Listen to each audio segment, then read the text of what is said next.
Time to do some sketchy shit. Doo-dah, doo-dah. Hope I get away with it. Oh, the doo-dah day.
Hello, I'm Dan Hollifield, and welcome to Last Man Standing.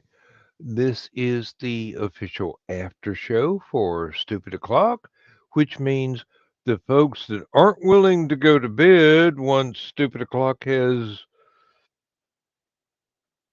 enraged or enthralled you are here. Audience and guests alike. So with me tonight, I've got Rich and I've got Aunt Donna, and who knows who else may show up as the night progresses.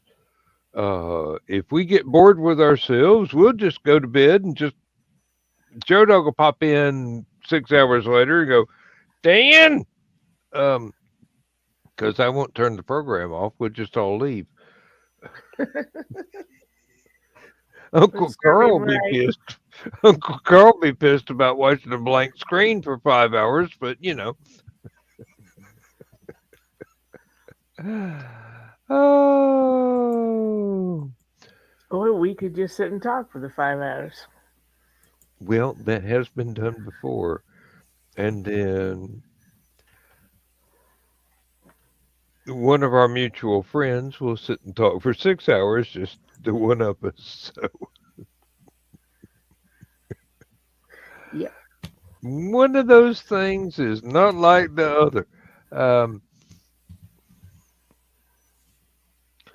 Ladies and gentlemen, I now have somewhat less than 140 work days left before I totally retire. And then watch out. And then my wife is going to have me rebuild the house from the ground up. Among other things, the first week.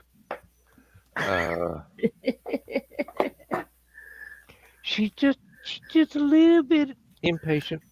If I can't get a job finished instantly,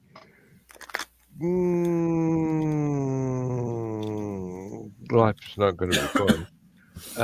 But you know, it'll be interesting. Uh, what? Oh, What? iPad. The iPad flashed at me and told me I should start the show now. Um, We'll start the show. thought I did. We're Pull the live. lever, trunk. Wrong lever. Crankor. Manos, the hands of fate. I have watched. Yes. Now I can't remember the name of the bloody show.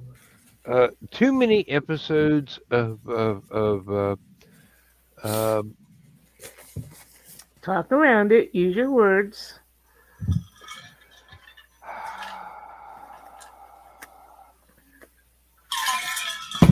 Black and white, color, braille.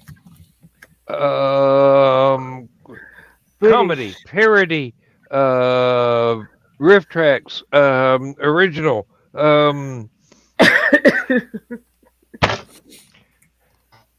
satellite tessellation of is a love. recurring motif in French medieval stone masonry. It's sad that I can company still was roll that making off money the tongue back so then. easily. American, British. The Mystery Science Theater, whatever the fuck the number is. Push the button, Frank. Really? 3,000. 3,000, 10,000, 100,000, it doesn't matter. It's still the same 5 movies. Oh, Lord.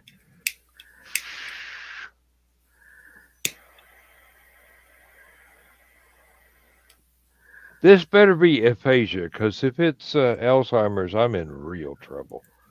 Or it could be a few beers and a couple of whiskeys. No, that can't be it. That's normal. Oh, I don't know. You still have it. That's rest state right there. You still have a Thursday night that you don't know everything you said and did.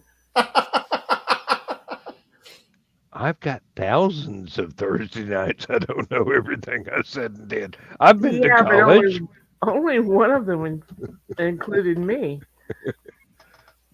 Well, I'm sorry I didn't know you when I was in college, but I still had lost weekends. Hopefully, I will never stop having lost weekends. And DNA tests are a thing, so watch it, girls. You can't claim stuff that didn't happen. And Donna can tell you, I do know how to say no. Damn it. Damn it. And then there was that Thursday night. It was so dark. There were so many.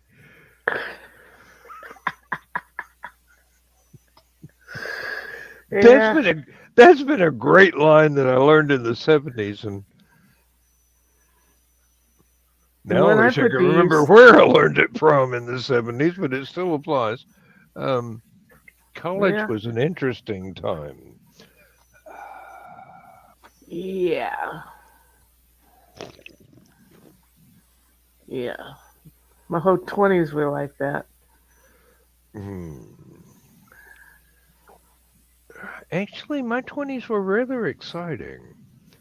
I'd actually learned a couple of social skills. Not all that I needed, but one or two, and things actually began to get more interesting. I learned some skills. I guess you could say they were social. Well, for my part, I actually wound up spending less time alone. So apparently, I was on the upsurge of the learning curve, but not anywhere near perfection yet. I learned how to cut people's clothes off. I usually just go for the tearing, but hey, each to his own. Never had to cut or tear. Just Uh, ask politely. Um, Learned how to do a 60-second survey that my instructor told me that if we did it right, it would take an hour, um, and would count as foreplay. Um, okay, yeah. Is that the two EMS. question survey? No, EMS, actually physically Oh, feeling oh, somebody's oh. body to make sure that there's no open wounds, no blood, no broken bones by touch. I mean, they could still be broken with a hairline fracture and stuff like that. So, Damn, so I could yes, do that just walking down the sidewalk and not even have to touch anybody. the 60-second survey. Woohoo! Taking a minute to touch someone head to toe to make sure that they're not going to die on you or get any worse on you. We were told that if we are doing it right, it will take an hour. If I did a 60-second survey to make sure somebody wasn't going to die, I'd probably either get slapped or arrested. That's what I'm saying. If you do it right, it takes you an hour. Well, if I got invited to do it right, it might take more than an hour. But the failure of that system is that handcuffs were involved and not in a fun way. And I was not fond of those sessions that we were having to do that because we had to practice on both male and female classmates. And I was trying to make sure I didn't get slapped, and I kept getting yelled at that I would have to do it again. yeah, the boys were really picky, weren't they? The instructor was picky. It's like, that's no way to do that. You got to get up under. Nope. I'm not checking the oil here. And in the field, I've got no problem doing that. But yeah, I've met her boyfriend. No.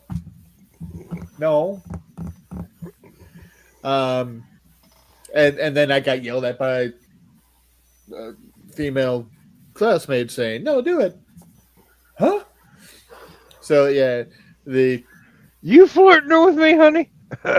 No.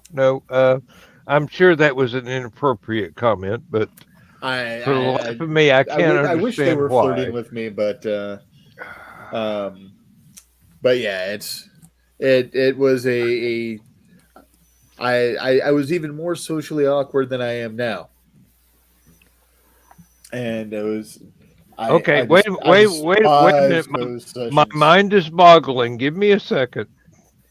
Yes. Richie was shy at one point in time. Richie's still shy. No, I am very out of my shell as compared to back in my 20s. Yes. Mm-hmm. Okay. Given statement included, Richie is still shy. I could make the Latter-day Saints look, free and carefree and footloose and fancy free. That's what I was looking for. Believe it or not, I used to be shy, and then I became a waitress.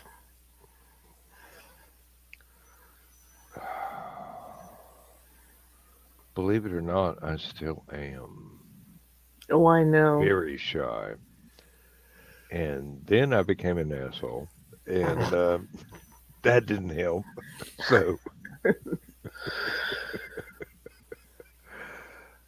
smart aleck, that helped. That helped a lot. But no,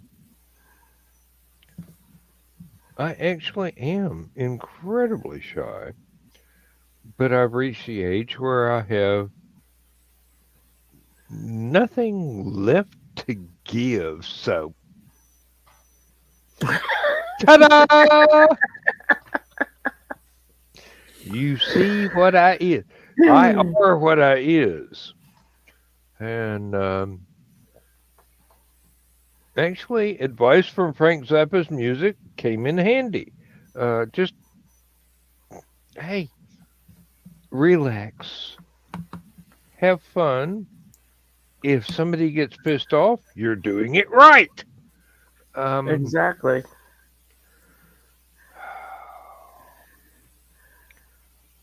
but I am, well, Aunt Donna can testify to this. I am a very polite person in person until I know you well enough to ensure that you are not offended by my sense of humor, which we put on the short list on this show and Stupid O'Clock, and especially in the green room where nobody ever knows what I'm going to say and when. Last night is a perfect example. Um, Yes. no, other people's privacy is involved. I cannot relate those instances, but you Well, were you there. You know what I said. You were there. it did end up as a hashtag trailer hitch. At the victim's request, I might say. Oh Lord. Um, yes, I do have a very inappropriate sense of humor at times, but um, among people who don't know me very well, I am highly reserved, and I will only make snide remarks under my breath, hoping that people can't hear me. Um, other than that, what you see is what you get. Uh, When you buy cold neck. Yep. Got no time to not be real.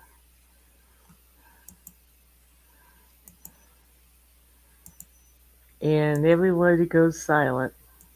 no, I was just thinking how that correlates to a couple of songs by the Guess Who, um, and it really does. It ties in very well. Burton Cummings is an absolute genius. Um, And I'm glad that he and Randy Bachman are no longer having a feud, because that means there's more music out there from some fantastic people that are still alive that may get recorded and broadcast to us uh, poor deserving fanboys and girls in the near future, far future, whatever. Um, okay. Self explanatory note: music is very important to me. It is one of those things that makes not only my life worth living, but my life comprehensible to outsiders. I have a soundtrack constantly. I cannot turn it off. There is always music going on in the back of my mind. Not only stuff that I create, but stuff I grew up with, stuff I listened to on the radio. Right now, there's like 5 songs going on in the back of my mind, and I'm trying to make a coherent statement while listening to 5 different radio stations at the same time at equal volume. It's the best way I can describe it. Um, no, I'm not quadraphonic. Although that was a very, very good Who album. Uh, can you see the real me? No, probably not. But my close friends have. And they're not impressed, so you shouldn't be either. So You impress me all the time, sweetie. you say the nicest things when you lie to me.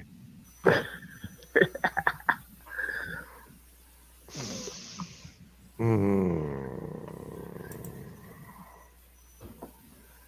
I'm trying not to pitch the voice that low. We had that discussion last night. Hmm. Sorry, Richie. Please say something. I'm dying here. And it's I quite feel entertaining. I feel like I'm a very polite Don Rickles, which doesn't work in comedy. Phew. Now this is why I won't do the show by myself because Mm-hmm. I'm boring. You're Mm-hmm. not boring, brother. I'm I quite am to enter- me. I I'm quite am to entertained me. at this. Oh Lord. Uh, and at this point,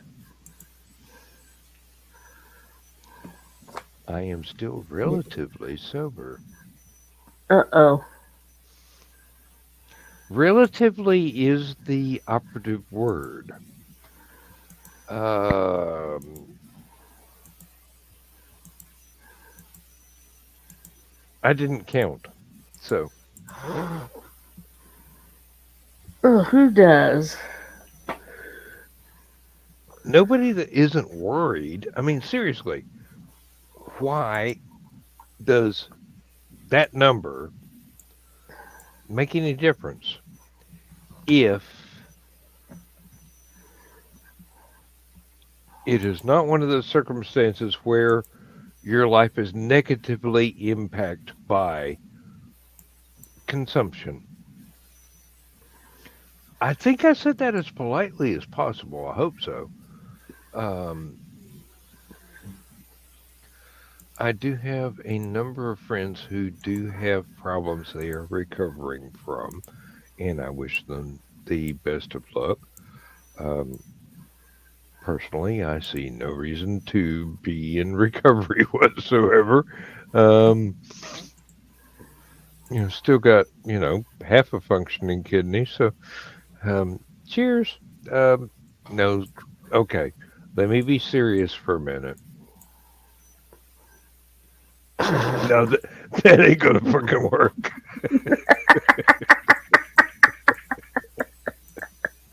Especially when you're not being encouraged to be serious. Oh, uh, there are times when I couldn't be serious if somebody was holding a gun on me and threatening me. Um, it's just I am a natural born smartass. In a good way, I hope. Am I complaining? More often than not, I end up as a naturally born dumbass. I doubt that seriously. Why would you say that, Rich? My mouth gets me in trouble a lot. And that Um, makes us different in what way? That's what I was wondering. I mean, seriously, dude, your mind astounds me. The connections you make between things that catch your attention and what you come out with because those things caught your attention is just I couldn't do that. I couldn't do that. Our minds work in totally different ways, but there are parallels. And I'm going, I should understand, but wait a minute. This is foreign territory. Tish, you spoke French. No,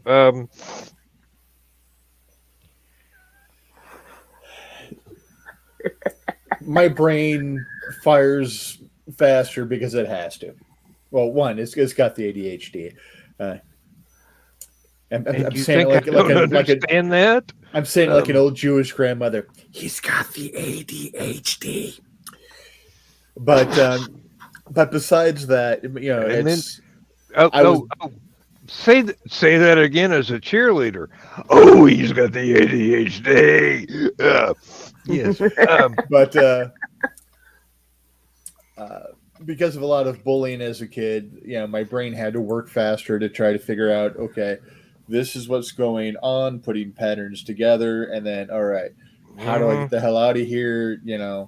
Um, Yeah. it's Peter Parker was my hero because I learned that a well timed quip is wonderful, life saving device. One, it could change the tide of a situation where it gets someone to laugh and goes, you know what, maybe I'm not going to kick your ass this time. And sometimes it gets them thrown off kilter for a second so you can sucker punch them and run like a bitch. Um, uh, hey, I did a lot. I did a lot of running, but I didn't do a lot of punching in my lifetime, and I I understand completely about trying to throw them off kilter. when I was younger, I was a master of survival foo. Um,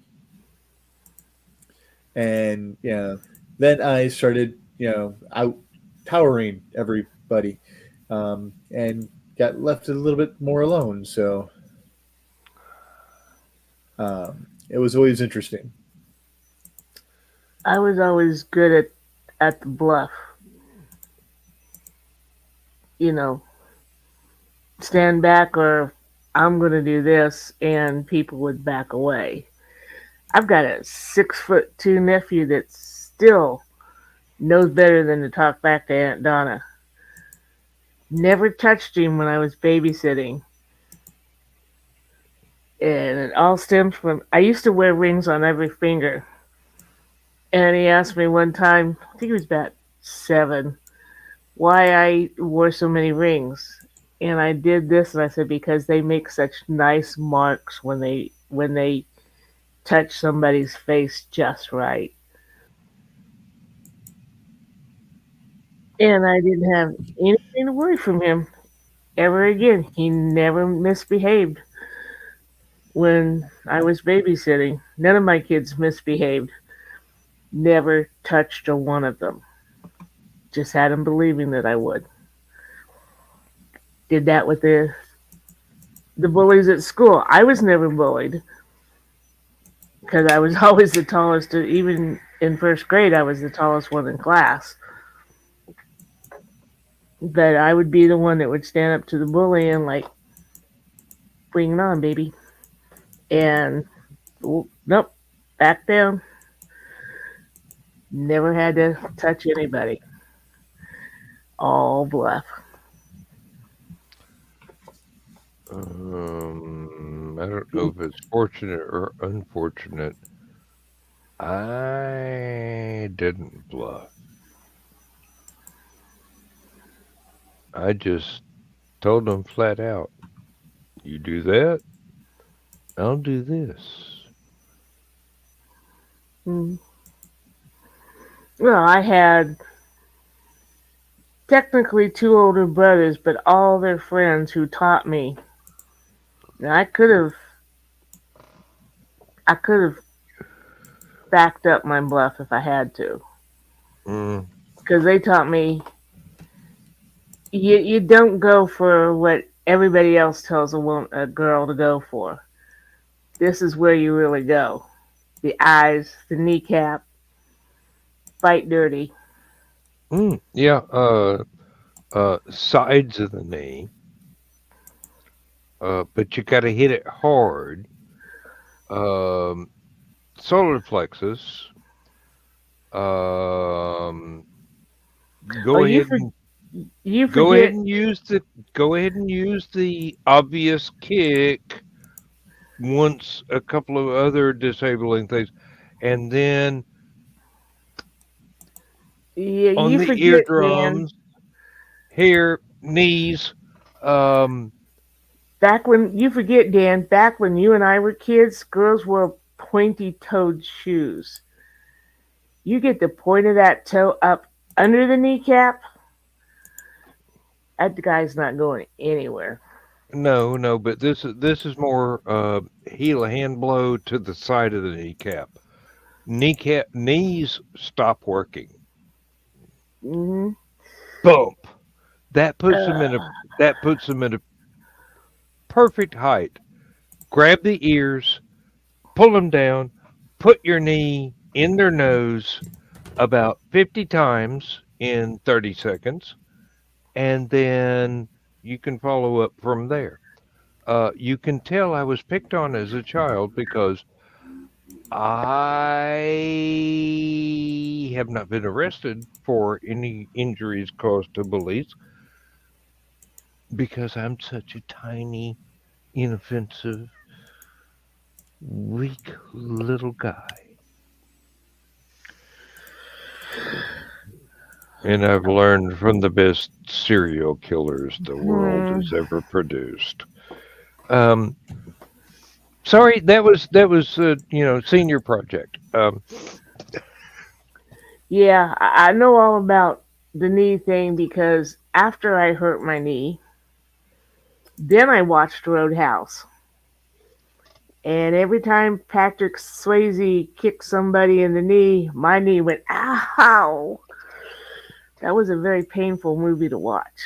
I actually learned it from accidents on the farm where I got hit in the inside of my knee, rather not on the kneecap, but the inside by when we're uh, uh, cutting down trees or something, and it kicked back, and I could not get out of the way in time. Mm, Or basically, it's the basis for the leg sweep, but not at the ankle level, but at the knee level. mm. Two different styles there.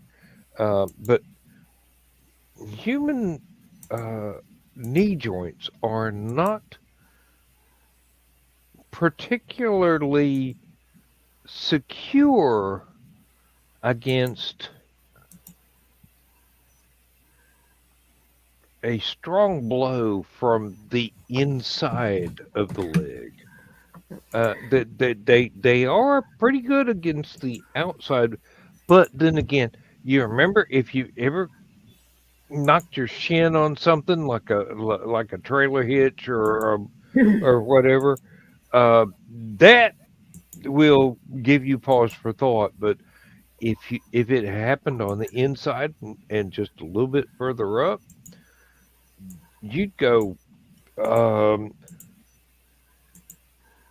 call me a wheelchair, please, because you're going to lose the use of that leg for at least 10 minutes. Now, see, no, all of my farm accidents was I either fell off of something or fell out of something. Mm. Well, at least you didn't fall onto something because pitchforks are common on farms. Oh, So, tell me about it. I have been pitchforked. mm, Hmm. Yeah, I was describing a pain to my doctor one time, and I said, "Yeah, it felt like somebody stuck a pitchfork in me." And he's like, "Yeah." I said, "Oh no, I know what that feels like. I had a pitchfork in the heel one time. yeah. Not a good feeling." Hmm.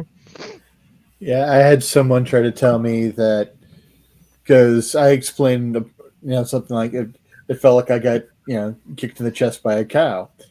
And they're like, that didn't happen. I'm like, you want me to call my cousin Buddy Joe and have him explain to you exactly what happened? Because here's the reason why I got kicked in the chest by a cow. I can precisely explain how it feels like to have your foot run over by a disc harrow Hmm. and your foot stepped on by a Shetland pony. Thankfully, it was muddy ground and the Shetland pony did not hurt me much. Um, Thankfully, when my foot got run over by the disc harrow, we were hooking it up, and it was my fault that I didn't explain to my dad he needed to please slow down and back the tractor up just a little so that it didn't bend a $500 steel arm on the PTO hitch because I didn't have that vocabulary at that time. Mm. And that foot wound up being pressed about 8 inches into the ground that had not been plowed before Mm. by a 12,000 pound disc harrow. And all I wound up with was about a week and a half worth of discomfort. That was lucky. No, it means that we didn't go to the hospital for the little teeny tiny broken bones in that foot. Yeah. Because I what can a hospital do but tell you put it in ice, don't walk on it. keep it raised. Hmm. All the stuff you know how to do without Especially going and spend money. especially if you've grown up on a farm and you're a totally accident prone person. I mean, seriously, I could trip over a paperclip on a concrete floor. Mhm. And imagine how many times I tripped going across a field of soybeans or picking corn by hand out of a 12-acre field in front of the house. Our front lawn was once a cornfield. Imagine that. I almost learned the hard way. You do not walk behind a horse.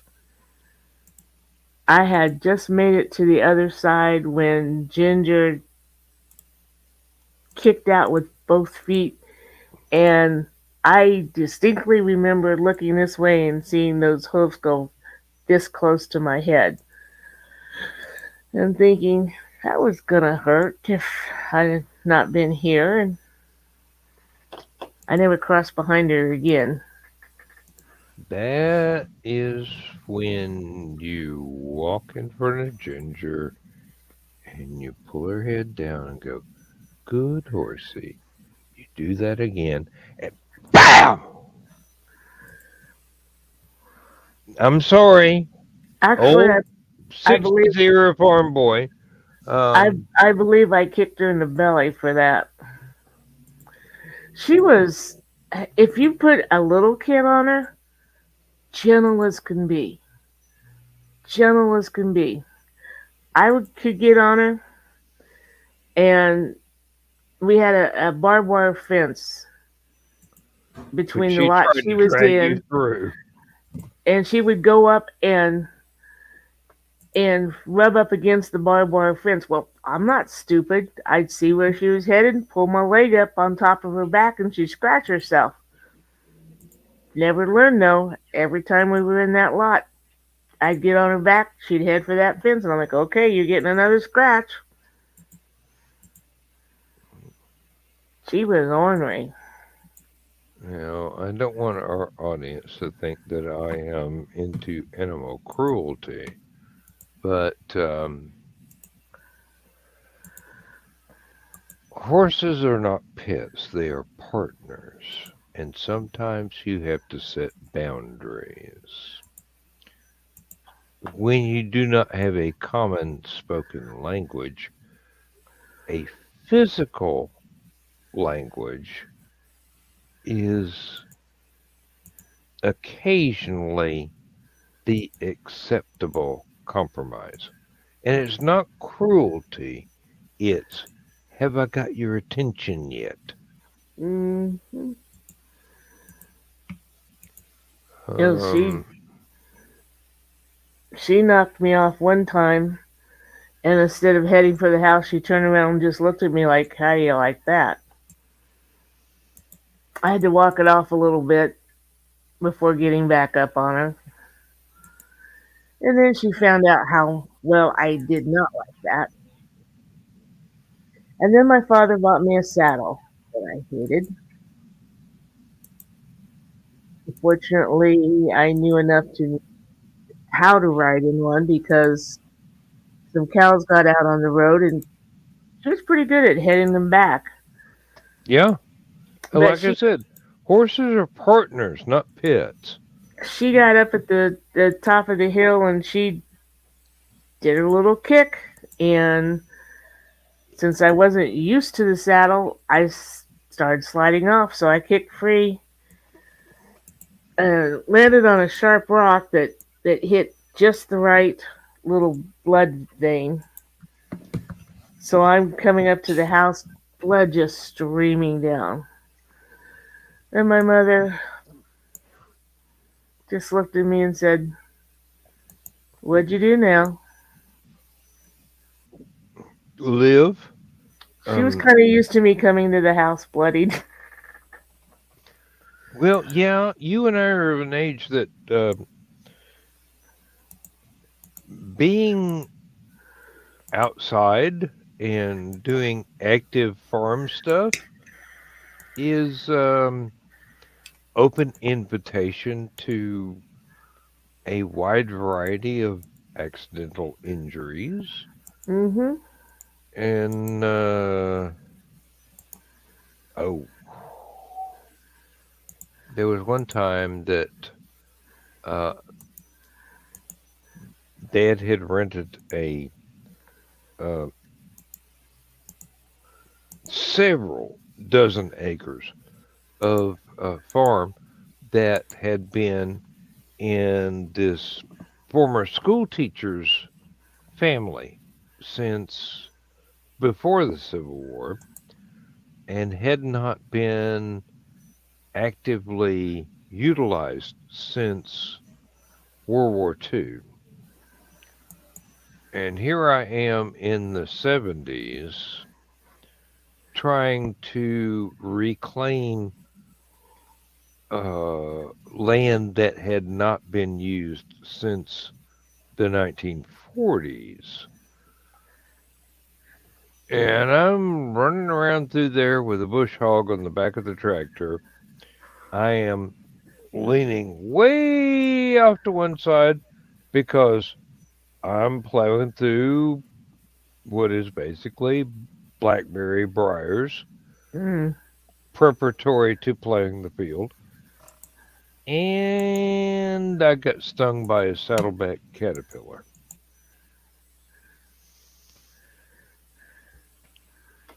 This was an intense level of pain to which I was previously unaccustomed. Basically, the first instant felt like someone had taken a sledgehammer and decided that my left arm was their mortal enemy.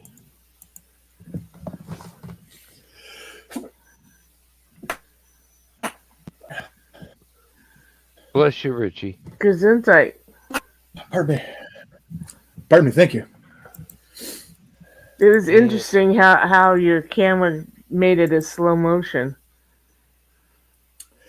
Yeah, it roboted on me, and Strictly coincidence, I'm sure. But no, it was a fantastically dramatic sequence. But I'm impressed. Sam Peckinpah could learn from that right there. I don't even know. Is Sam Peck?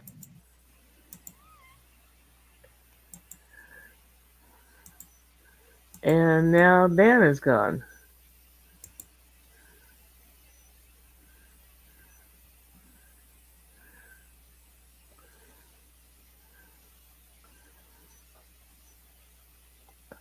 Uh-oh. All right, did he fall asleep or? He was in the middle of a sentence, surely. Well, that is Dan, isn't I was about ready to say it's Dan. it? Stranger things have happened.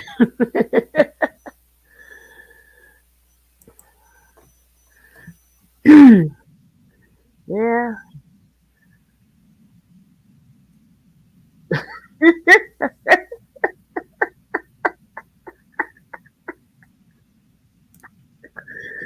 Uh, Did we lose him, or is he? he, he backed out. Something happened.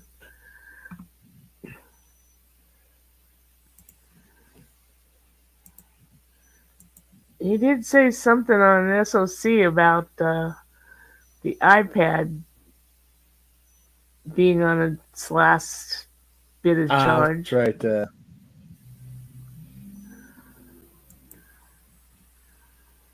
So, how goes the book, Rich?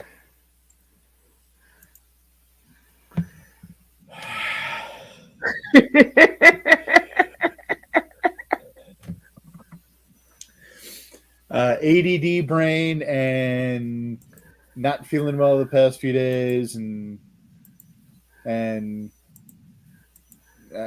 hell, even tonight I was laying down for a little bit because I wasn't feeling good, and when I got up, it was time to make dinner for Misty and stuff like that. So she had something hot when she came home. So I've thought about it.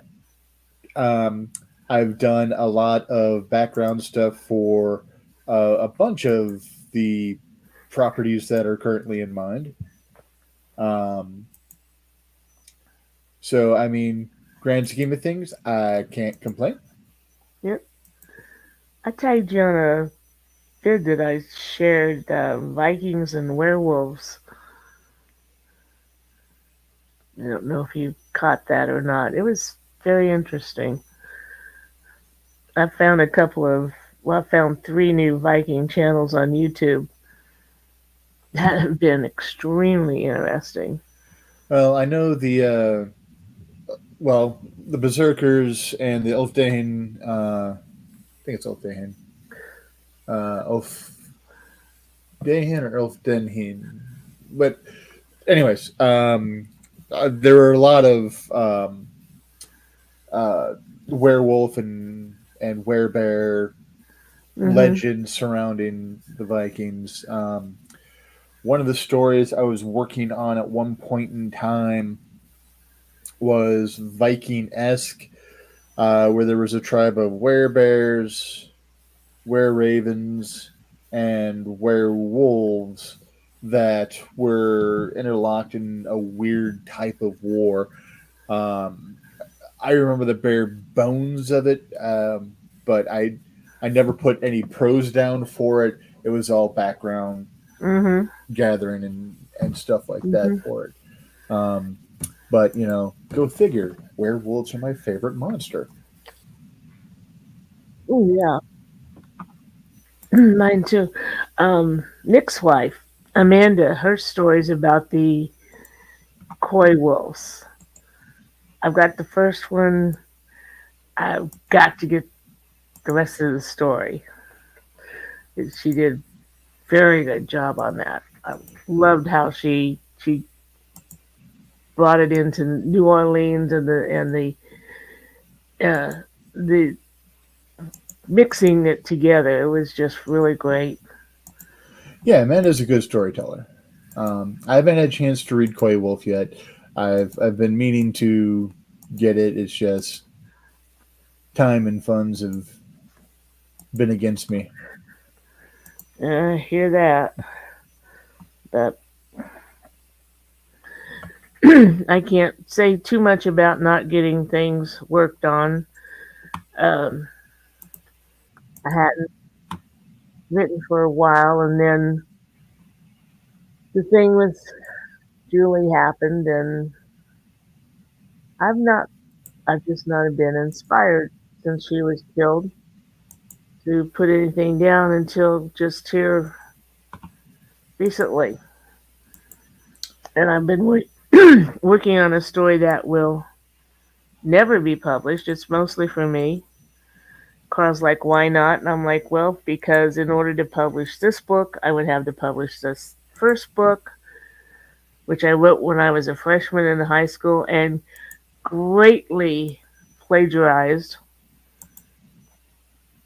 for it. And I just don't want to deal with the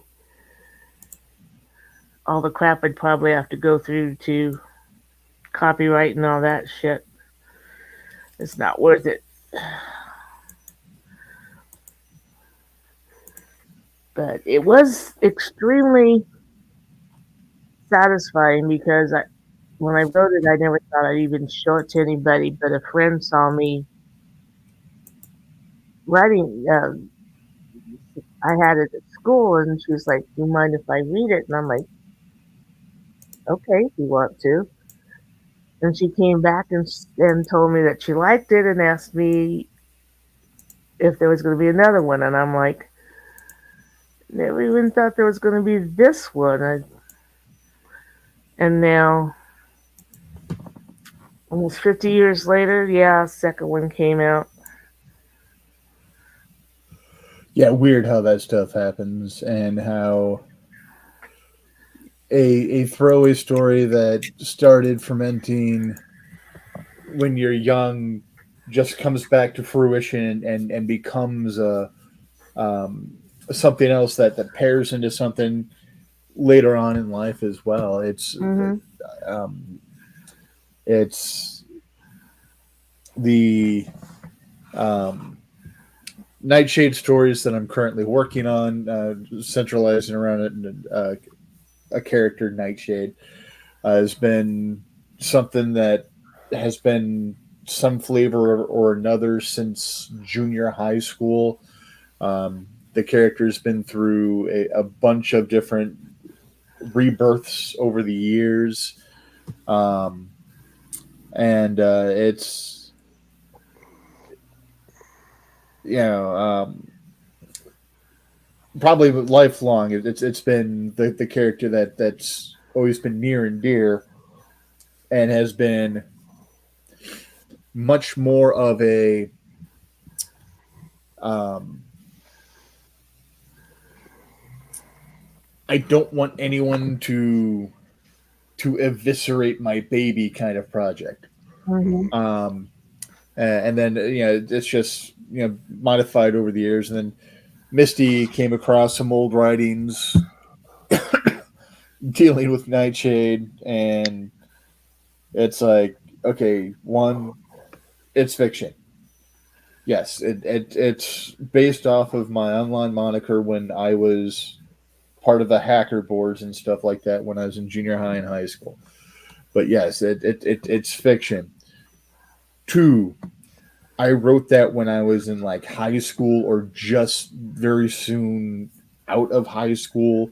You can't hold any of that against me now since we didn't get married until we were, yeah, since I proposed to her on her 30th birthday and we were married like a month and change later. Um, but it's like you can't hold that stuff against me because it's stuff I wrote a long time Car. ago. Welcome Um, back. I apologize for my sudden departure, but guess who has severe thunderstorms? Right here. Uh, we're going to have to reset every clock in the house that doesn't have battery backup, which means the oven, the microwave, uh, two alarm clocks. Thank God I never turn them on because I use my cell phone for an alarm clock now, and a few other things around the house.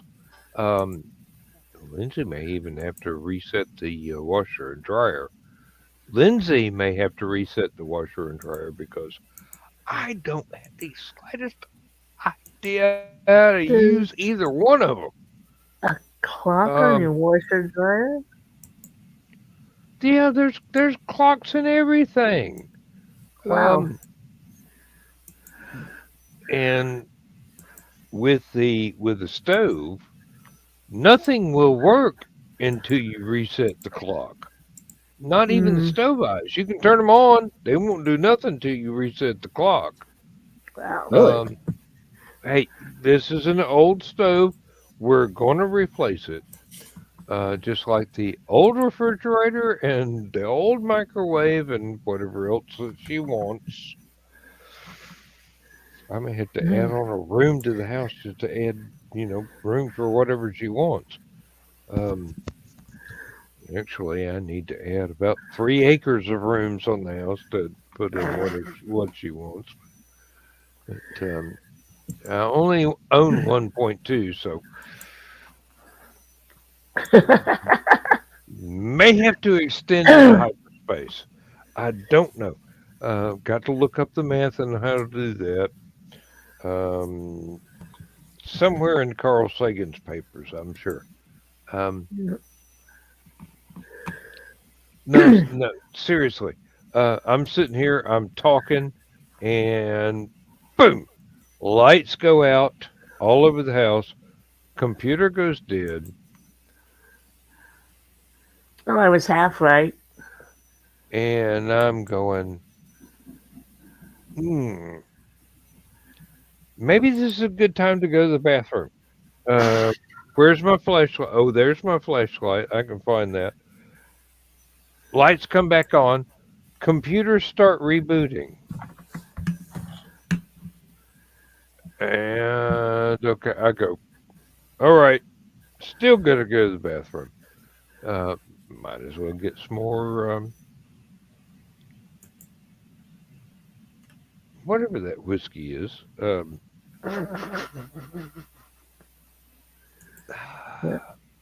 It's not something I drink all the time. Oh, it's Royal Crown. See, as far as whiskeys go, it's not very stout. So tastes good. Oh, that's Uh, good. Even without mixers, it tastes good. So that's probably why a lot of people love it. Yeah. Um, doesn't explain why they drive around with the gallon jug lid on their dashboard, but it is Georgia. We have strange rules, Yeah. not all of which I have figured out yet. Uh,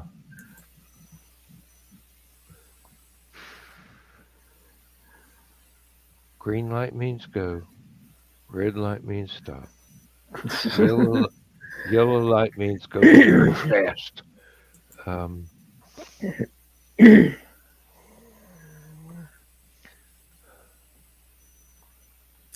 No, but I suppose if I took out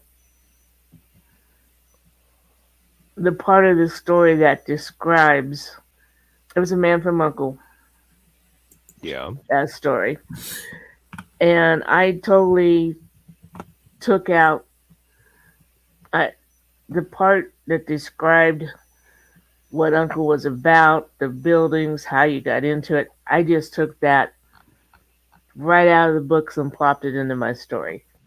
Mm, Suppose yeah. if I took that out, I could probably publish the rest of it under fan fiction. Yeah.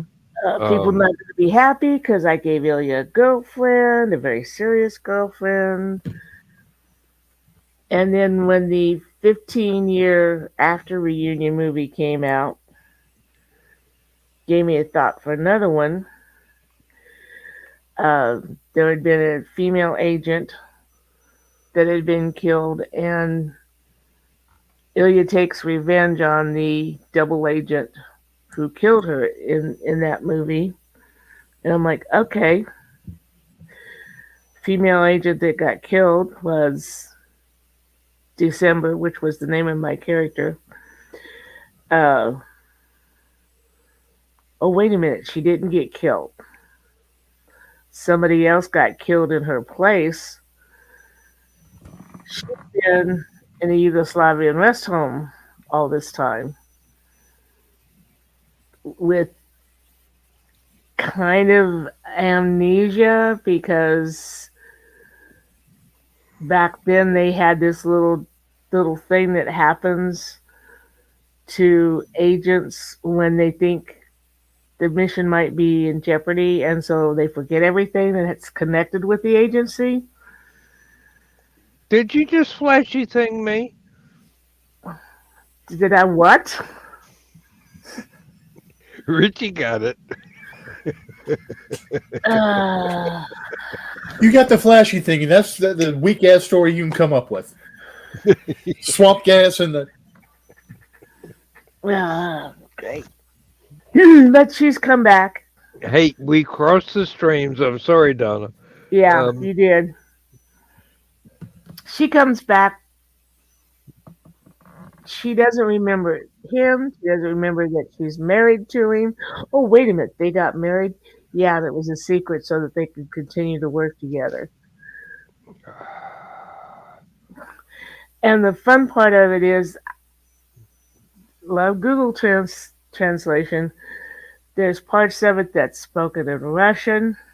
There's part of it that's spoken in Slovene. That's the official language of Yugoslavia back then. And I think I had the most fun doing the translations. But it's something to keep me busy until I can fix the one story that needs fixing that will someday be published.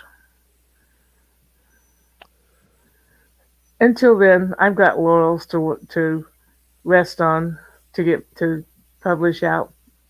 you don't About know how 20 of much them. I can identify with that, except for the laurels to rest on. Um, I've still got lots of stuff that is technically done, but needs a full rewrite because when I wrote it, I was not as skilled as I am now. Hmm. Never be afraid to learn stuff, people, especially stuff that will make your stories more accessible to your reader, more entertaining. Doesn't have to be real facts, doesn't have to be real physics, doesn't have to be real spy stuff. But if you can wing it in such a way that the reader is going, oh, oh, oh, and keeps turning pages without stopping to go, this is bullshit. Hmm. If you can get your bullshit past the reader and keep them turning pages so that they don't notice it's bullshit, you are going to have an incredible career. I mean, seriously. All you got to do is keep the reader from finding out you're bullshitting and make the reader absolutely care about your characters as if they were members of their own family. You're going to make a mint. I mean, a lot of people already proved that one. And it's not an easy balance to strike, but it is well within any writer's ability to do. I have yet to meet a prospective writer that was serious about doing a good story that could not turn out something absolutely amazing and sometimes mind twisting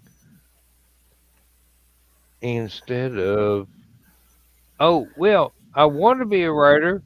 Can I write off the furnishing of my office on my income tax? Yeah. What kind of No. stories do you write? Well, I haven't written anything The yet. thing, yeah. I just want to set up my office first so I get the tax breaks. You have your priorities You somewhat can try. mismatched. Yeah, if you never turn out a story, your office deductions are going to be denied. You're gonna have to turn out way more than one story in order to get office deductions. Yeah, really, you've got to actually have the ability to attract a sizable number, a respectable number of readers. Let's put it that way. And in order to do that, you've got to be able to tell a good story. It doesn't have to be rigorously scientific. It doesn't have to be classically fantasy. You just have to have characters your readers care about and a plot that keeps them turning pages. And now I'm listening to what I just said and I'm going, like, you're a freaking expert, Daniel.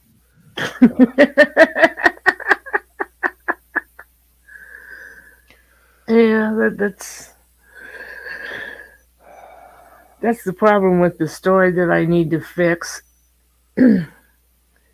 I wrote it when I wrote it. I was too full of the medical issues and terminology and situations upon which my character was involved and espoused way too much on them. Yeah, there is a difference between writing dialogue and writing exposition. Hmm. And if there's one rule that I can quote to anybody that wants to be a writer, exposition as its own thing is usually boring, but exposition as one character talking to another character in dialogue, you can do an awful lot of exposition that way, but you got to be careful. You can't use the "as you know, Bob" sort of thing. You've got to pretty much make it flow as if it's part of the adventure. Hmm. Yeah, Uh, but when your dialogue exposition is half the page, that's too much. depend That's that's depends on the situation, depends on the dialogue, depends on the page. yeah. It needs cut up and it needs moved to a different situation in the time. Uh, It may be dramatically better if you edit it judiciously and move things around and concentrate on the core concept rather than the set dressing or the setting. well, the thing of it is, I have the doctor basically breaking patient confidentiality by explaining what's happening to her to this person, this other person who is not related. There's no connection, and I'm like, no, no, no, no, no, no. Got to have him get power of attorney. Got to, yeah, power of attorney, medical power of attorney. Got to have him get advocacy for her before they're going to even tell him, yeah, she's out of the coma. Um, I've got a question for both of you. Um, what? how do you approach having a new idea for something and having, say, a reasonable amount of backstory, history, whatever that you've made up that probably won't show up in the story, but it's necessary for the character development? And how do you approach dropping in these hints to your narrator character's past, assuming that you're not using omniscient narrator who knows everything? Hey, I've done it. It's not easy, but it can construct a good story. My favorite method of working is first person singular, where you are reading the narrator's thoughts and deeds, and action commences. But Mm-hmm. how do y'all deal with the construction of this? Not only the character you want to be the reader's point of view, but the plot of the story as it progresses. And you know it, but the reader won't until they finish. How do you do that? I mean, seriously, how do the two of you approach that premise of I have this character, I have this situation. How do I bring the two together in a way that isn't lame? Most of my stories are a third person objective. Ooh, Um, she's not happy. She looks happy. Don't know what they're thinking. As for backstory, nobody's got a backstory. It's just all of a sudden, oh, wait a minute. This is why she's doing, this is why this is happening to her. Or this is why he's doing what he's doing. Then I drop in something from their past. okay. Well, yeah. That's technically backstory, but you're not dwelling on it before you get to the main plot. Right. It's I It, a digression that explains the character. mm-hmm. If I'm expressing that correctly, and I could be totally talking out of my whatever orifice you want me to talk out of. I don't know.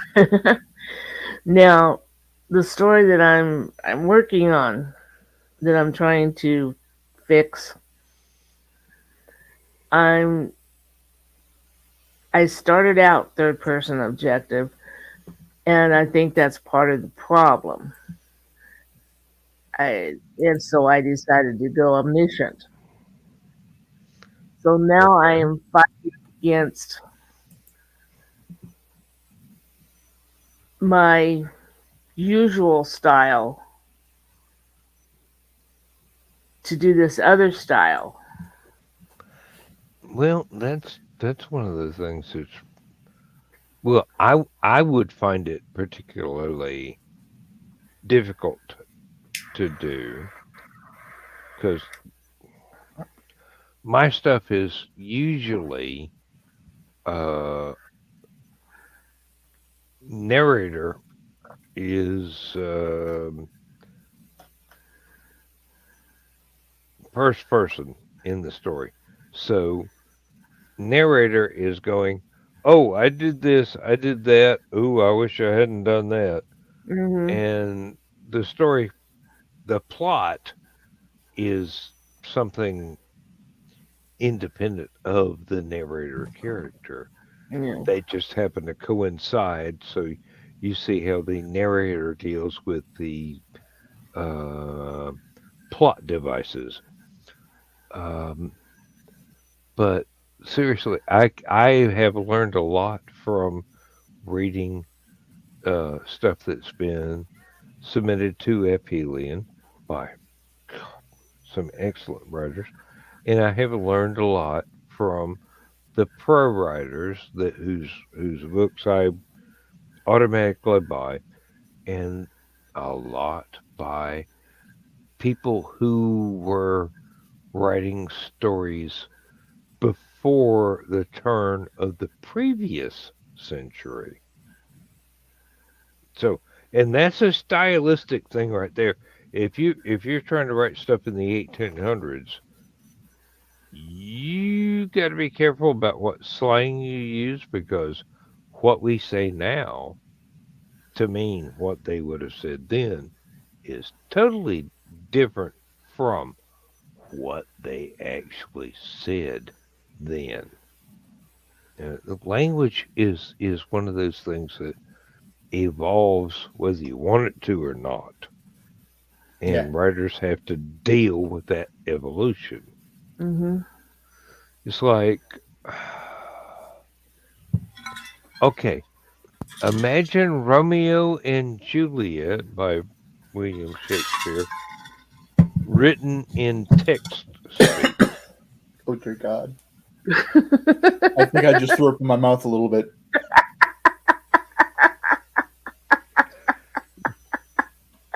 Yes, but as an intellectual exercise, can you visualize that? Can Yes, which you? is why I threw up in my mouth a little bit.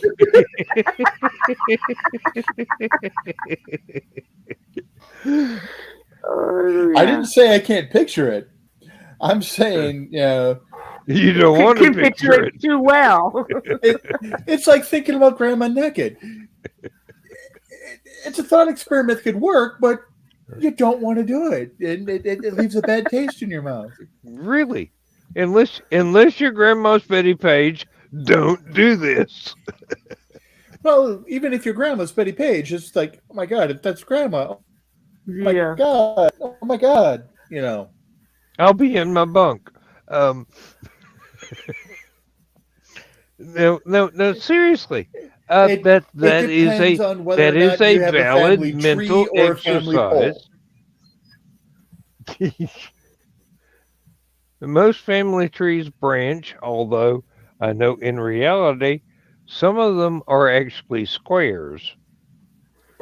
Bushy. I'm not touching that line with. So, Rich, how about you? What about you in the backstory? Not the green room, not the green room. I write in a mixture of first person and third person. Usually not in the same story. I think I might have a couple of stories where that does happen, but it's a chapter third person, chapter first person, chapter third person kind of a deal. Hmm. But um, for the majority of what I write are shorts. So there's not a whole hell of a lot of backstory to go ahead and pull in. Mm-hmm. Um, but it really depends on the individual story. Like the story frame that I was working on or explaining with Donna or to Donna when you came back in, there's a lot of stuff that is flashbacks to when he was younger and Hmm. stuff like that. In fact, actually, one of the projects I was working on earlier this week was, um, shortly after he leaves home. Um, he leaves home at a very young age because he's not normal, and because of what's going on with him, bad things happen to his family. So, when presented with the offer to come learn, Come in. you know, kind of a Harry Potter type paradox type thing, but Hmm. yeah, he goes ahead and he leaves, and then he has to change his name because it's a world of magic and names have power, and so he goes through a series of No, pseudonyms no, no, until no. he finds his identity. Um, so I was Hi. writing some things from when he was Hi. younger, Come, sweet boy. and how Come, sweet boy. certain other characters um, came into his life, and how he met, Mhm. and how they became lifelong friends and stuff like that. Tail down. So a lot of that's going to be interspersed through flashbacks, through some of the old mentors and old rivals and stuff like that showing up in several places, and bringing up the, hey, remember that time when you did X? You're a dick, kind of a thing. Um, for the things that I do that are first person, it's or if it's an omniscient thing where we can actually see in his head, or her head, their head, depending on the character I'm writing. Um, Mhm. there will be them thinking about certain circumstances that happened in X, Y, Z or whatever, and it's the omniscient I like a little bit better for something like that, because you don't have to go into a big flashback scene or something like that. You can just go into a couple of lines or a paragraph of them having a memory, where it's not quite a flashback, but it's still technically a flashback, as memories are just flashbacks. But you know, where you're able to see that, and not take them fully out of the moment, and then because they're thinking it at the time, you're not going into a 3-page expedition into their Yes, past, yes, yes. because there's the clock, Yeah, yeah. 30 The second memory, the story moves at story speed. Background may wind up, no matter how well you have it developed, may wind up set dressing rather than as important as a character. Now,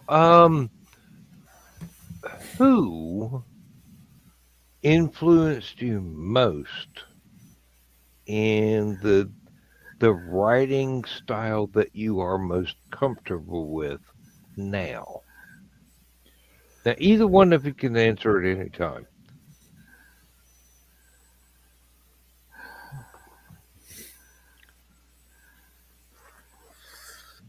Of all the writers that have taught you things that you have enjoyed their work, who has influenced you the most? that is a long list. I was Mm-hmm. gonna say. Yep. Tracy Hickman and Margaret Weiss, R.A. Salvatore, Ed Greenwood, Stephen King, considering I've got a lot of horror bent on a lot of stuff that I do.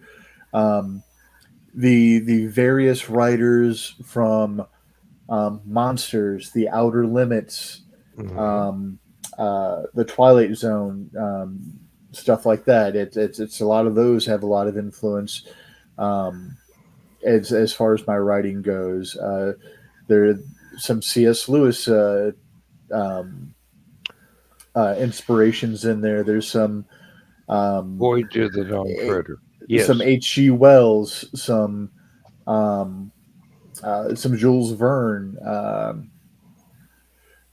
It really depends on the story. Some Stoker, some Shelley.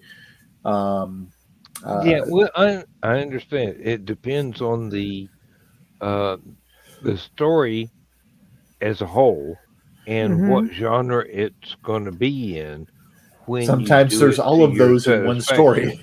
Yeah, Yeah. Yeah. really. And Donna, who has influenced you the most in your writing? Mm. Ellingham, Charlotte Armstrong, Agatha Christie. Uh,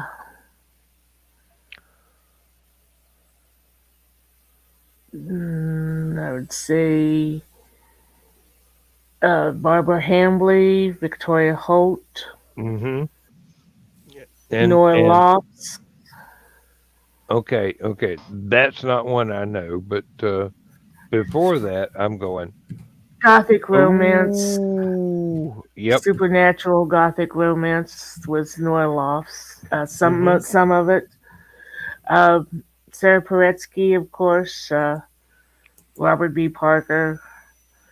Um, Yeah, well, when you're writing mysteries, it's hard to get away with not being influenced by yeah, the classics. yeah. Uh, Mary Stewart, Rex Stout, and of course, good old so Phyllis far, Whitney. so far, there was only one name I didn't recognize right off the bat. Most of Um, them were mystery writers. Victoria Holt actually also wrote under Jean Plady and what was her other one? Victoria Holt was gothic romance mystery. Jean Plady was historical romance mystery, and the mhm. other one was a royalty series having to do with real life royalty in fictional situations. Of course, Rex Stout was Nero Wolfe. Oh yeah, yeah. Mary Stewart was gothic romance, supernatural mystery. Um, Alt I, history as well. Yeah. in Um, fact, Mary Stewart wrote the very first book I wrote, Nine Coach, that I ever read. That got me interested in writing, which was Nine Coaches Waiting, gothic historical romance yeah. mystery.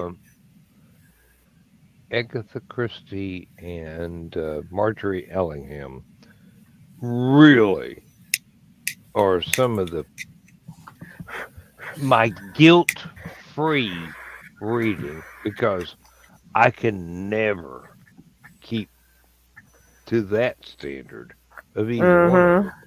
They were they were both very very good at what they were doing in a slightly different style, but there's no way that I could Mm, delineate what of their stuff that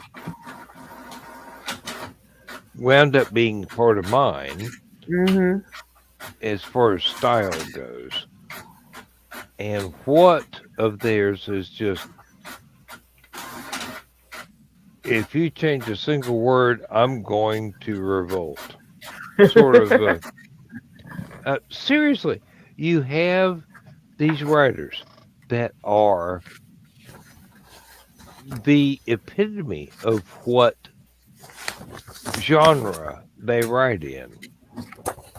And a lot of people are unfortunately not old enough to have been exposed to the antiques that were made to delineate that particular villain or that particular situation or that particular story. Mm-hmm. And then there are others where, oh, I didn't know that.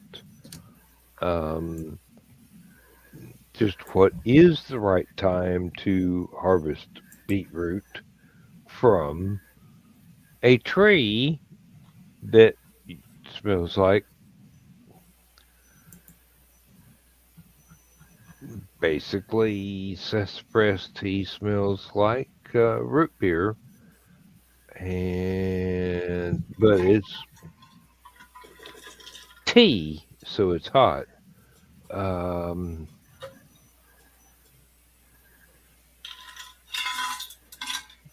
there are an incredible number of things that I have watched that prompted me to try and establish what went on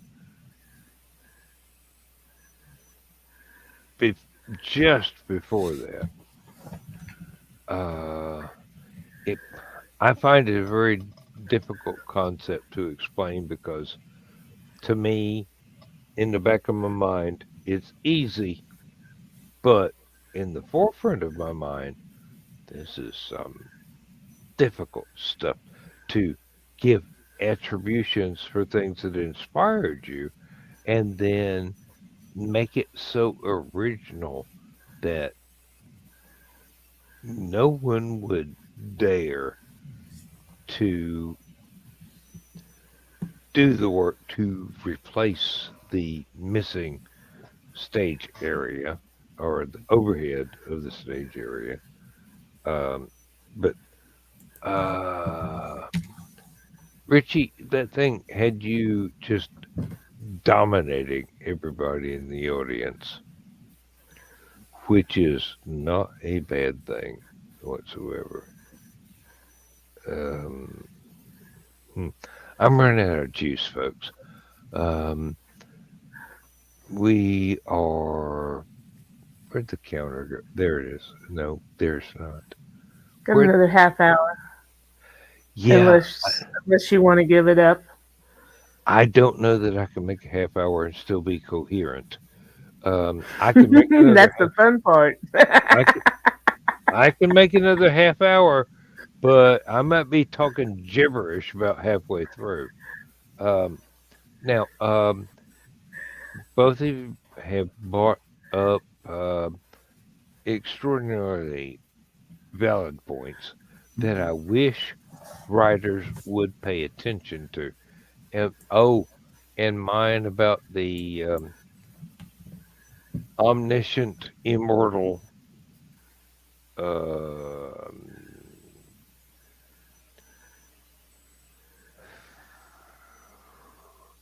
classic robot who doesn't know his own strength or anything else, mostly discovering all this stuff and to find out his girlfriend is the queen of the universe, and when she gets rescued, you're gonna get left behind because anatomic and anatomy is a thing in occasionally. Um, I did put that as poetically, conservatively, um, trail cam on the phone sort of thing. But hopefully, we will have given you food for thought. How can I do this? How can I do that? How can I get 10 million blackbirds and crows off my boat? Um, they do make little teeny tiny air cannons that go boom every quarter of an hour or whatever, and then play the British national anthem. Uh, this has been an exciting weekend of trying to clear a path through the very, very, very highly overgrown. What the fuck is it we talk about again? Um, no, Well, seriously. I'm asking the people that do the narrowboat videos because I have exceeded the limits of my ignorance in that category. Um, some people do. This is a day in the life. Some people do. Oh, this is how we came to have the boat built and launched. And some people go, I'm just going to talk into the microphone and you can either like or dislike as you want to.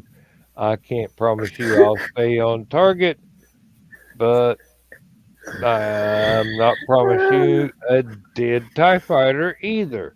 So let's open the box and plug everything up and see what it does.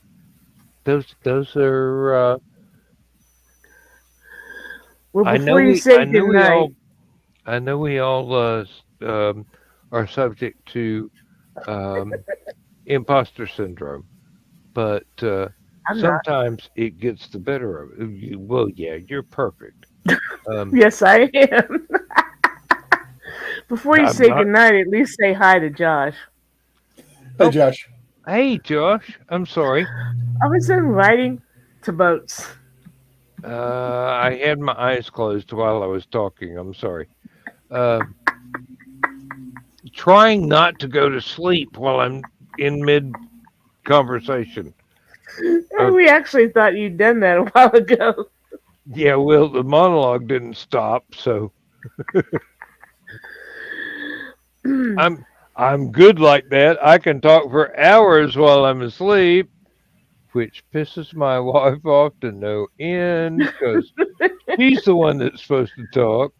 I'm supposed to go, yes, dear, and get shit done. Um, she'll kill me if she ever sees this. She will kill me. Um, that's all right. I've already made out the will. The dog gets everything. Um,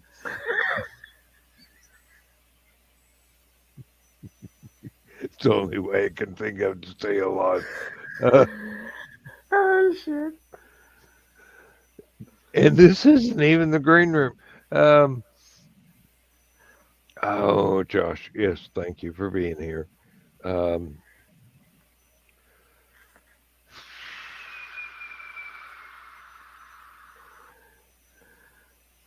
oh, we still got 20 minutes. Uh, Do you think you can make it? She's just sitting there grinning. I got half a pack of cigarettes, a case of beer, and a bottle of Crown Royal. Hit it. It's, it's dark and I ain't wearing sunglasses. I think I can navigate this waterway. Um, no, what are you two working on right now? I want to know what you're writing. What are you working on? I'm working on my illegal man from Uncle story. But you've got other stuff that you hope to bring to fruition before the Man from Uncle story gets finished writing, right? I'm just glad to be writing because there for the longest time, especially after Julie's death, I just didn't feel like writing. Didn't feel there was nothing to say. And then, but the next book that comes out is going to be a Brecken Hill. I have a beta reader now Mm, that has it in hand. Supposed to get back to me on what she thinks I've done wrong. And seeing how she's my best friend in the world, I know there's not going to be any punches pulled. mm. That's always a good thing. You want your first readers to tell you you screwed up on page 37 and you didn't recover until page 58. Yeah. That's why I don't want to use Misty as a beta reader. Not that I don't think she could. I think that She would be too kind. she loves me so much that she might not see where things go off the rails. Mm-hmm. Um, Is it see where they wouldn't go off the rails, or tell you that they went off the rails? If she would A little notice bit of it, both, maybe. if she would notice it, she would probably tell me. Okay, good woman there. But there's Yeah. times where I pitch something that is just so god awful that at the time I think it's pretty damn cool. But when I think back on it later, I'm like, that was really half-assed. It could be great if I do this, this, this, and this. But and then Misty's like, oh my god, that sounds cool. I want to hear you. And it's like, thinking back on it, then was it really that damn cool? Was she just caught up in my excitement? Um, Come but on, Richie. We depend on you for full ass or nothing at all. You, but yeah, it's Yeah. you. It's either whole hog or nothing. Um, and but I was afraid to have my mother, look at stuff for the same reason where because it's my mom and I'm the baby and Mhm. everything I do is freaking awesome even when it's something spectacularly horrible and awful and yeah I end up coming out with no eyebrows and stuff like that because it's my mom. Mhm. yeah, um, the only reason I don't want my mom to read stuff is because there's sex in it. So, Oh shoot. and I'm not now supposed to know about that stuff, even though I'm 65 years old. Um, Now, yeah, I'll pitch things to Misty. I'll read stuff as I'm working on it to Mhm. see if it flows right and stuff like that. Because sometimes reading things aloud helps, and yeah, it's she gets mad at me because she's like, "You need to finish this," and then I'll sit there and I'll go to work on it, and suddenly she's in the office door like, "Why aren't you spending time with us?" because I'm writing. Like you told Yes, me to. yes, yes, Do yes. you want me to write or do you want me to be out there with you? There's only so many hours in the day, and some of them has to be engaged for work. And okay, here's a total change of subject. If your spouse is not writer oriented, like Donna has Carl, who is a writer himself, but Misty is not, how do you balance the time you need to write against the time you need to be with your family? This is one of those tightropes that I walk all the time, and I usually fall off. So I'll tell I you that don't right balance now. it, which is why it's been 5 months since I got this stuff uh, back from my editor. Thank you, Donna. Um, and I still haven't finished. Well, I've finished making all the corrections and making sure I didn't make any more mistakes. Sent that back over, but yeah, I've talked about the cover idea to Carl, um, but I do need to sit down and hash that out, Mhm. more, and then also, okay, what front matter do I need to put in? What back matter do I need to put in?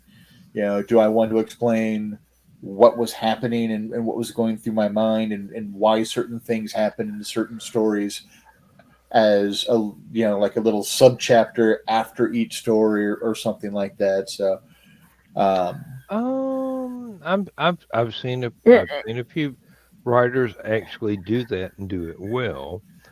Um, And I do have a correction to make. It's not because Carl is also a writer that we quote balance this. It's because he's antisocial even with me and prefers his little office back in the corner. And of course, I'm self entertaining, so I don't mind. I I feel did. attacked. Um, I did used to wonder about when he would read my stories. and not have a lot of corrections. Like, okay, is he letting this go through just because it's me or what? And then I gave him the story that needed fixed. Mm. And when he got done with it, I'm like, okay, yeah, it's not just because he loves me that he lets my other books go through relatively unscathed. It's It's because because they were, I got them right. I screwed this one up entirely. yeah. Yeah, got that Which, one. that's cool because I was at a point where I knew there was something wrong, but I didn't know what. And besides, I'm also always making science videos. You forgot your long wig.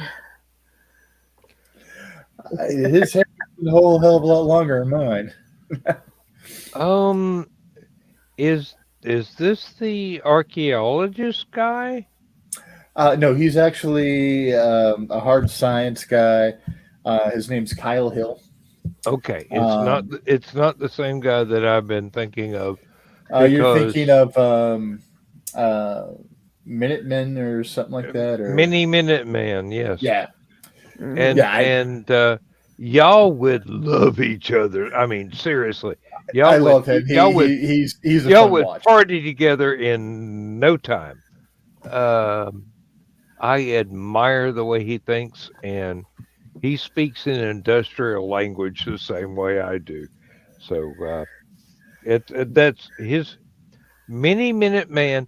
Believe me, people who are watching this, watch his stuff.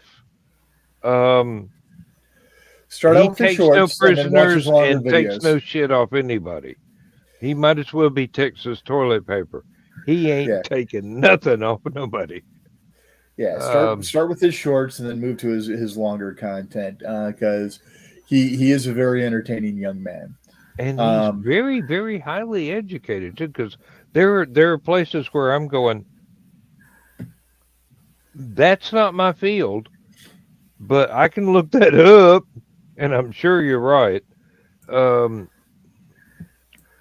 okay, as a digression, just to keep the conversation flowing, are there dream projects you have yet to attempt that you would just absolutely love to devote the time to if you had the time? And what genre would they be in? What would they entail? Not asking for spoilers, just going, is there stuff that you have not yet done that you would just utterly die to be able to have the opportunity to go ahead and do it full stream ahead, no holds barred, damn the torpedoes, let's do this. What are your dream projects for the future? well, I've done a lot of the leg work and the background work and laying down, creating the story Bibles for um, a series that popped in my head when I was younger called Brothers Keepers, which dealt with a king and his brothers. So it's a fantasy, uh, and a couple of the brothers have secret identities that they're kind of doing the Green Hornet kind of a shtick. They're pretending to be bad guys, but are actually working for the benefit of the crown. Um, and I don't know enough about ancient sailing to be comfortable to do the brother that would be followed the most through those storylines and stuff like that. Um, and then also my Nightshade storyline. I I'm too afraid to let that baby out into the world and be exposed to other stuff. So I mean, I talk about it a lot. I've written a lot of the story Bible for it, but I really haven't sat down and devoted a lot of time to it like I have to like either the fire or my shorts and stuff like that. So Mm. Now, when you say ancient sailing, how ancient are you talking about? Uh, Greek, uh, Roman, or Phoenician, or pirate era, or pirate era, oh, okay, pirate era, little older. So we're looking more Mediterranean and English, Spanish, French type vessels. hmm Um, going back from like say 17 ish hundreds back through yeah, probably the 1300s. okay. You go back to the 1400s. You're gonna, yeah, you're gonna have to concentrate on folks that were actually active in that period. Uh, Portugal, Spain, lesser extent England, uh, Italy, uh, and you're still going to be talking about people that made history. Yeah, Um, Now that would be really interesting, especially with the pirate bent. But um, because the one brother is a pirate. Now he's the scourge of the seas as his protector of the realm role, but as his day to day role, he appears to be the foppish dandy merchant sailor, type person. Oh, gay Zorro on the sea. Except uh, he's very hetero, but he just just pretends to be the spoiled dandy. Scarlet Pimpernel. Yeah. Okay. Yeah. Yeah. I've actually got um damn, I can't remember her name. The author of the Scarlet Pimpernel stories. Um uh Which also, when you were talking about the Captain Scarlet idea that you embraced, a while ago, it reminded me, and I started working on another short for that I was going to call um, "Where No Flags Fly" or something like that, or whatever I suggested to you that really triggered something in me. I'm like, I need to write that down for a title or an idea for something I'm oh writing too. yeah, So yeah, Oh, well. definitely, Oh, definitely. okay. The Baroness Or Casey. Emma or Casey. Is that how we pronounce it? I'm just going from memory. I don't have her O name R in front of me. ORCZY. Yeah. And unless I hear somebody say it correctly, I'm gonna We'll go go with with Orcasey. Orcasey. Yeah. Huh. Oh, Published in she's crazy. 1905. Yeah. Yeah. Um. Didn't And did not know that. uh. Well, there have been an enormous number of uh classical writers who have delved into tropes we use today, and because they're good damn tropes, they're still useful, so that's why we make use of them. But her um, uh, fucker, now I can't remember his name. It's right on the tip of my tongue. I had his entire name. Uh, Count of Monte Cristo. Uh, oh, Alexander Dumas. Dumas. Yes. Yes, thank you. Yes. Um, I just watched the Count of Monte Cristo the other night. hey, congratulations. Was this a good version? The Jim Caviezel version, I find it to be one of the best ones out there, actually, with the very young Henry Cavill, who would grow up to be Superman. Oh, okay. I usually go for the older ones, but that sounds very interesting. I'd like to see Uh, that. Richard Harris as the priest, Jim Caviezel as Dantes, Guy Pearce as uh, Mondego. Um, Who was the director on that? I don't remember. One moment. Because sometimes that makes a difference, but not always. Um,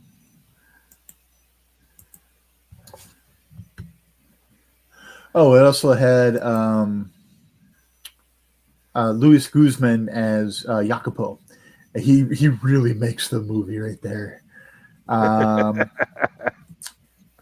directed by Kevin Reynolds, screenplay by Jay Walpert, based on Count of Monte Cristo by Alexandre Dumas. Um, so yeah, it was a Yeah, well, really good one. Like I said, Richard Harris is the priest, and you know, I I don't know if I've seen Richard Harris in a bad role. oh, well, I'm not saying that there aren't Richard Harris bad movies out there or bad roles out there. I personally have not seen Richard Harris in a bad role. he Although I can does probably need count on one hand the number of Richard Harris movies I've actually seen. he does need to pay the bills occasionally. So, um, uh, yeah, that does sound like a really good thing. Like I said, I've just bought the books on Kindle so that I can read all the way through the Scarlet Pimpernel stuff. Um, I would highly recommend um, the Hell, novels with them that being that created old, Zorro and the oh uh the old antique shorts that created the Lone Ranger, which was also literary first, but I can't remember those details. Um, but they are extraordinarily useful characters in studies in history that will enhance anybody that is writing steampunk stories. You just have to give it your own individual twist as to what your version of steampunk is, oh, because and for the record, there are. I mean, aside from the fact that steampunk is what happens when Goths discover the color brown um, and welding goggles. the Um, Pimpernel stories are also on Project Gutenberg.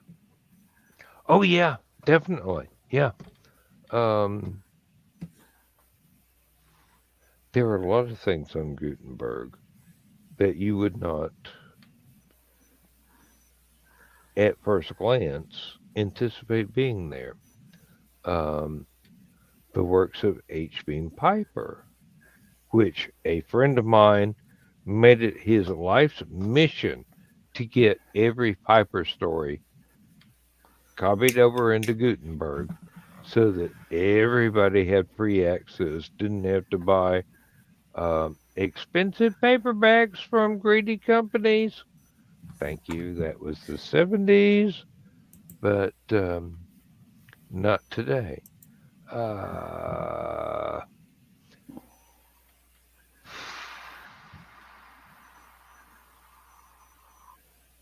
and not to be confused with um, the Rocketeer movie, even though it was closely based on the same source material. It is its own entity.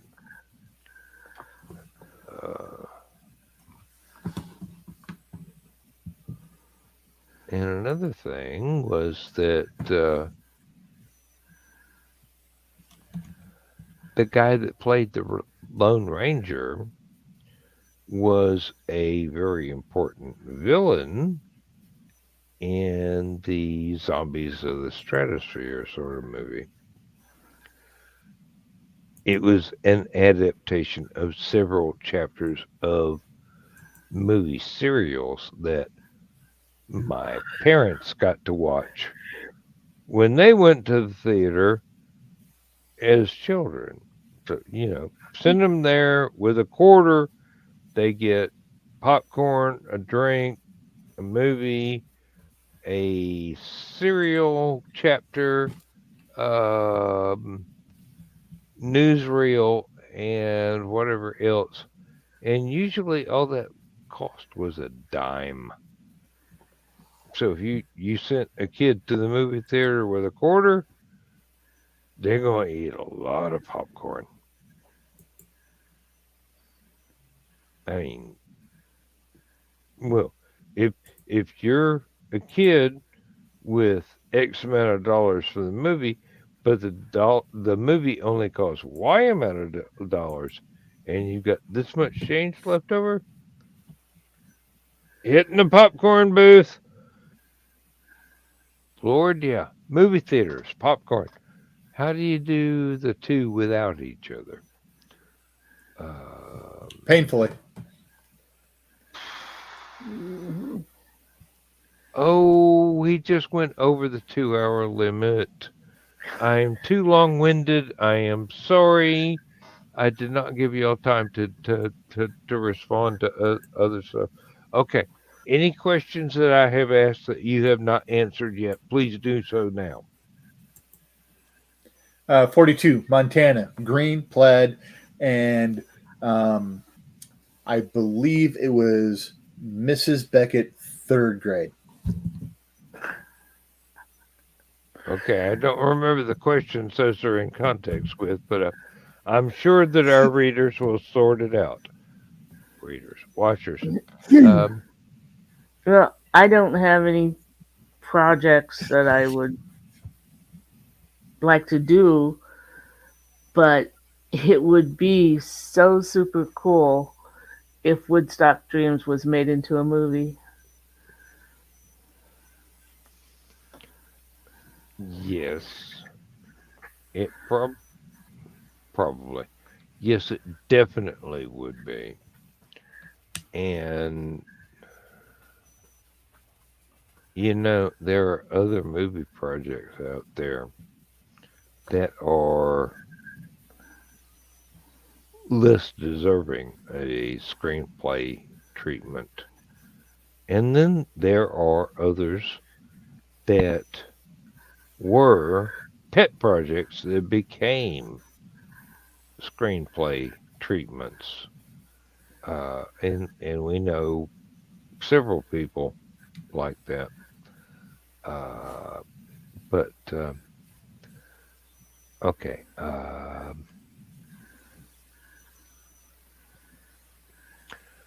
I'm either going to have a cup of coffee or I'm going to have to go to bed. So, thank you both for being here. Thank everybody in the viewing audience for being here. I am so very grateful that you're dumb enough to think I'm worth listening to.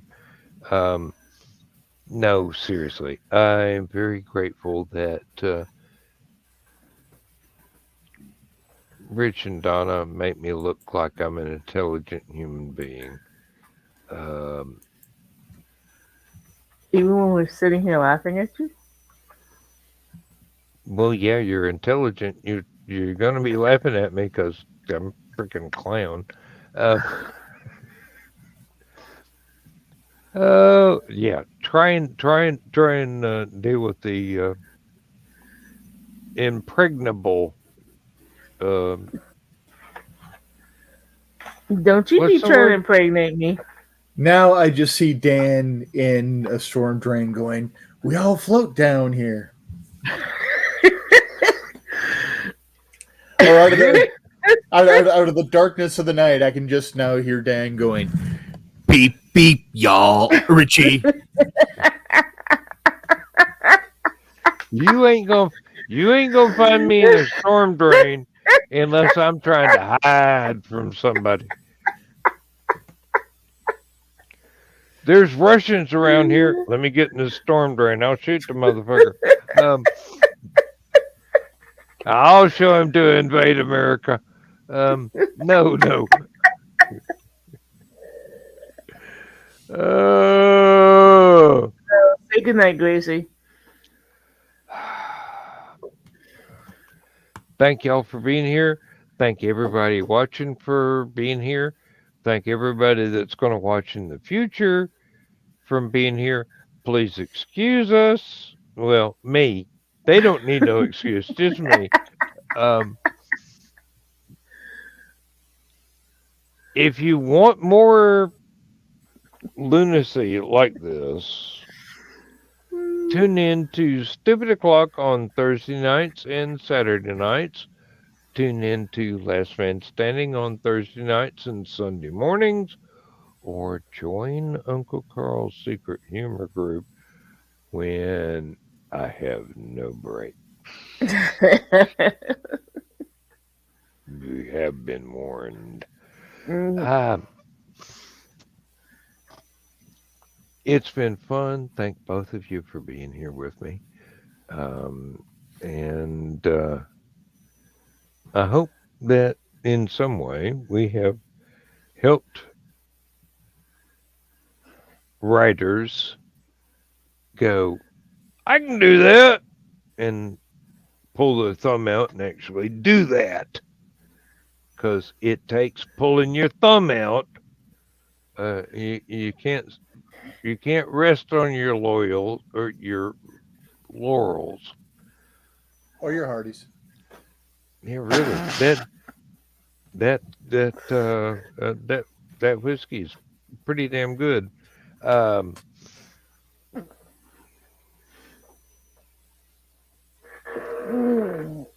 of us can. My mother has a YouTube account. I hope she's not watching my shit. I'm gonna get spanked in not a fun way.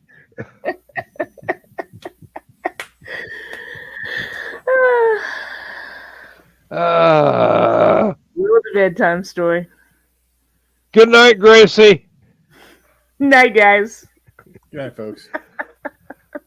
Love y'all. Thank you for being here. And good night, Mrs. McCuddy, wherever you are. Okay, now I got to figure out which. Oh, good night, Mr. and Mrs. McGillicuddy, and all the ships at sea. Well, the ships at sea going to have to worry about themselves because, it's hurricane season. And on that note, I'm going to stop talking. Transmission overload. System will shut down.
System will shut down. System will shut down. System will shut down. What? You're still here?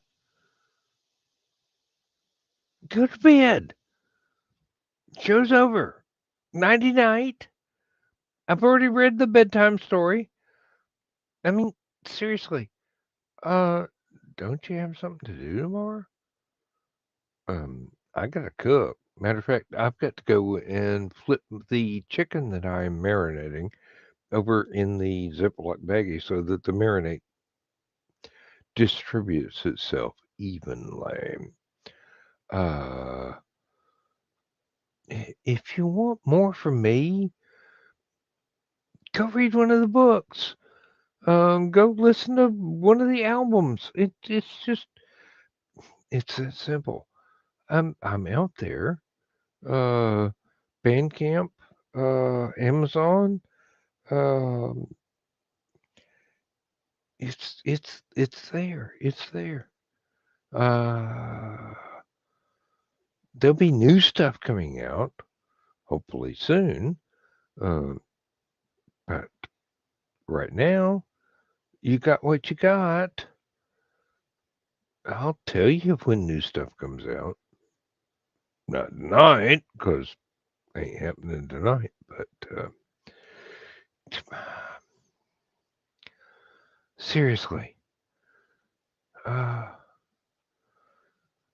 y'all are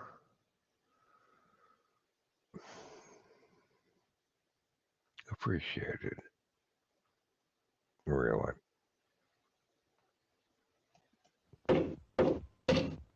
Oh, son of a gun. You thought I was going to say son of a bitch, didn't you? I moved the mouse too far down the list of videos. I'm sorry.